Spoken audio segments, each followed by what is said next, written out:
بسم اللہ الرحمن الرحیم صلی اللہ علی حبیبہ سیدنا محمد وآلہ واصحابہ وبارک وسلم۔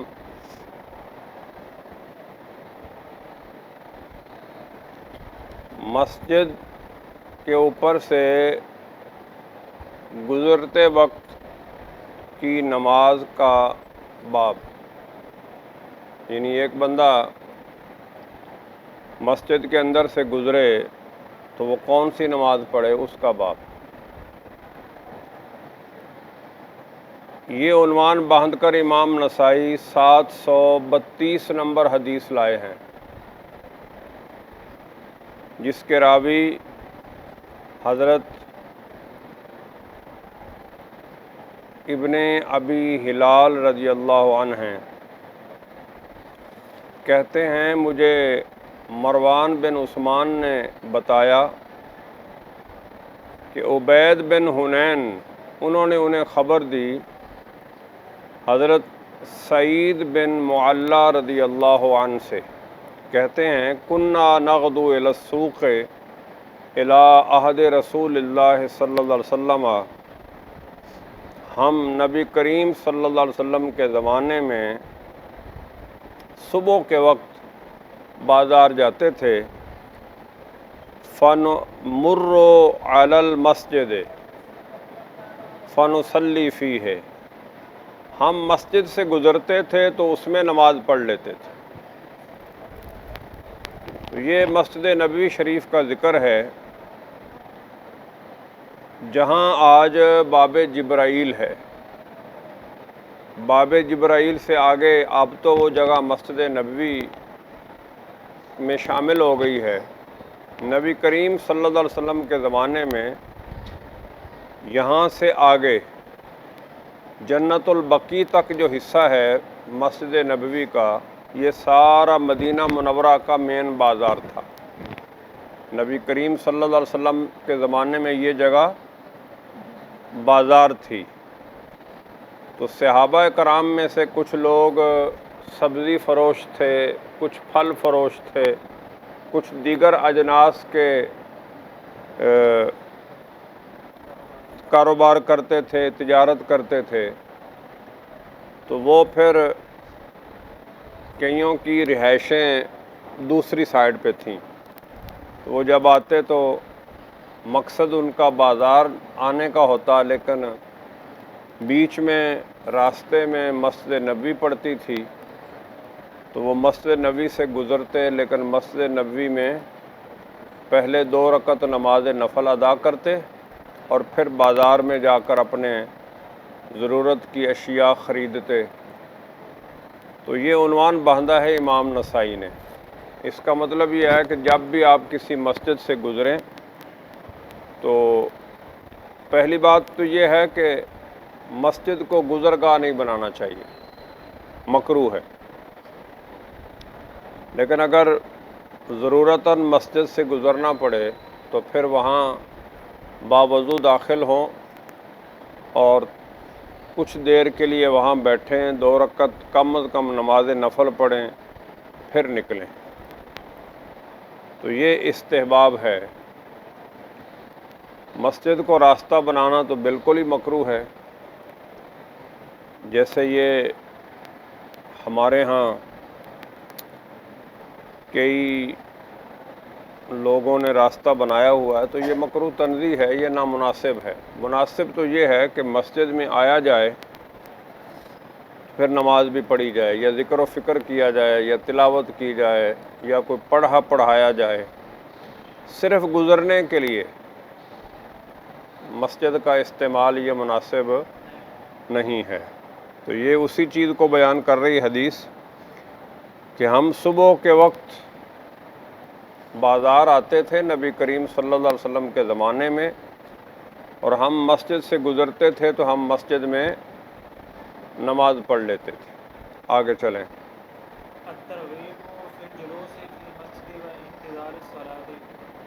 کانوں کو ہاتھ لگا کے جی۔ أخبرنا قتيبة بن مالك عن أبي زناد عن الأعرج عن أبي هريرة رضي الله تعالى عنه أن رسول الله صلى الله عليه وسلم قال إن الملائكة تصلي على صلى في ما لم يحدث اللهم اغفر له اللهم ارحمه. أخبرنا قتيبة قال حدثنا بكر بن مدرع عن عياش بن عقبة الحضرمي أن يحيى بن ميمون حدثه قال سمعت سهلا الساعدي رضي الله تعالى عنه يقول سمعت رسول الله صلى الله عليه وسلم يقول من كان في المسجد ينتظر الصلاة فهو في الصلاة.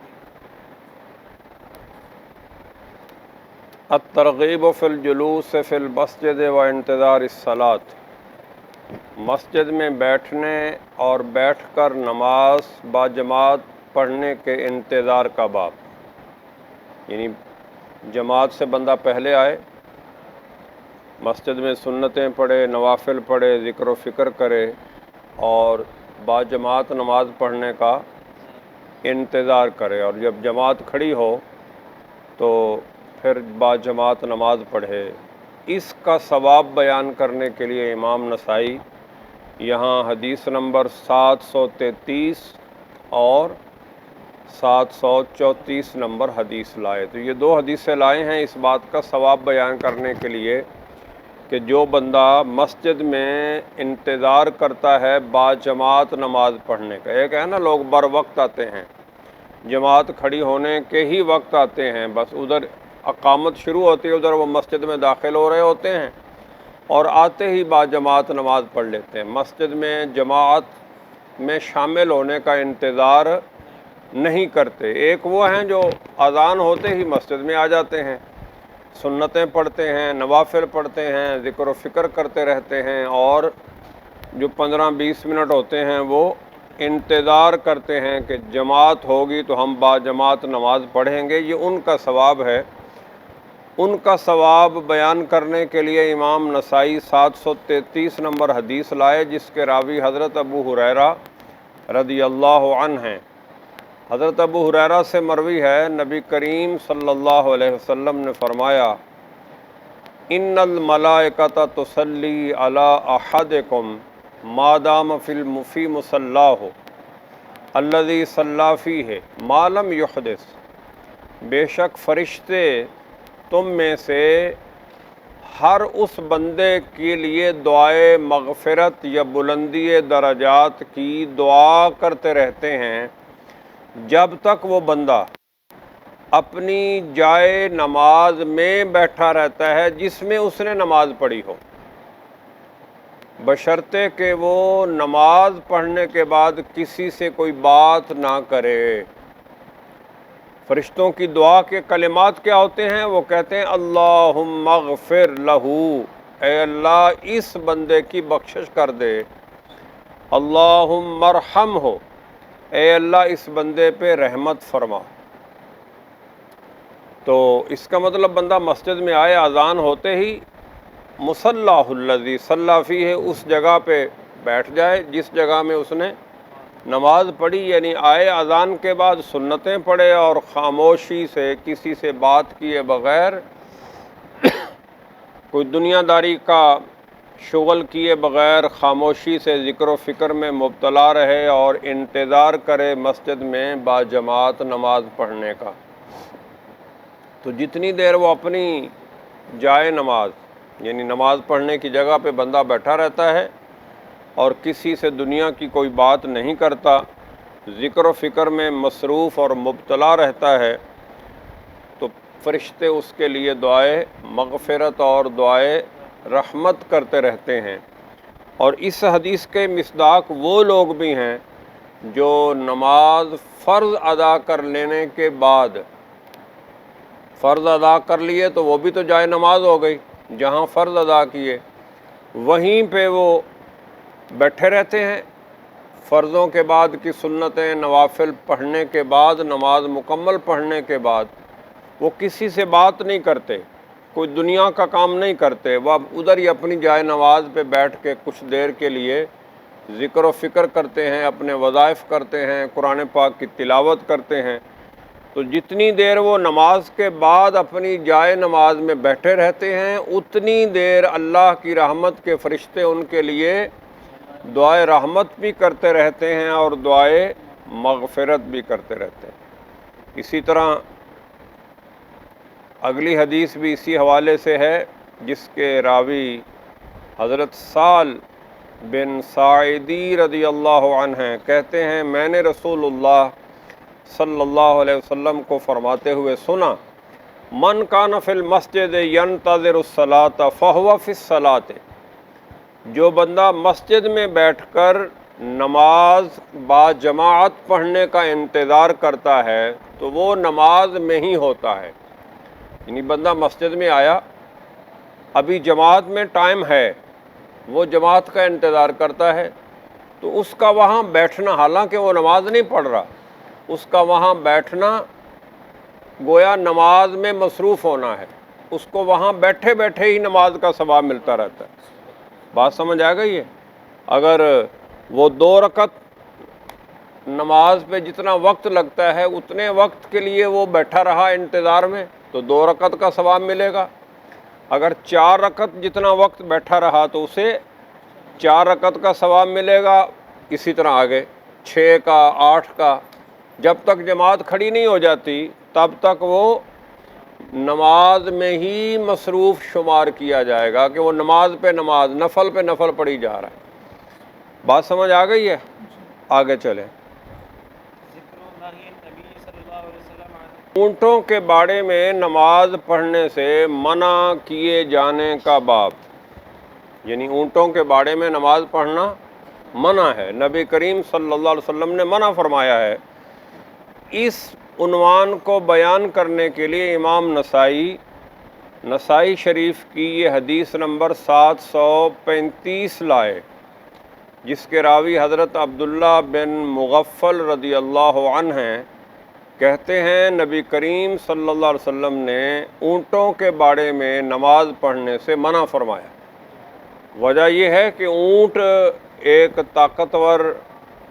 اور دل میں کینہ رکھنے والا اور دشمنی رکھنے والا جانور ہے۔ مالک سے کبھی کبھی اپنے جانوروں پہ زیادتی ہو جاتی ہے، وہ ان کو چارہ کم ڈالتا ہے اور کام زیادہ لیتا ہے، اور کبھی جانوروں کی نافرمانی پر وہ مالک مارتا بھی ہے ان کو۔ تو اونٹ کو جب اس پہ ظلم کیا جاتا ہے، اونٹ ان جانوروں میں ہے، جب اس پہ ظلم کیا جاتا ہے، اس کو چارہ کم ڈالا جاتا ہے اور کام اس سے زیادہ لیا جاتا ہے اور نافرمانی اور سستی پہ مالک اسے مارتا ہے، تو یہ جو تکلیف اسے پہنچتی ہے اور یہ جو اس کے ساتھ مالک کی طرف سے زیادتی ہوتی ہے،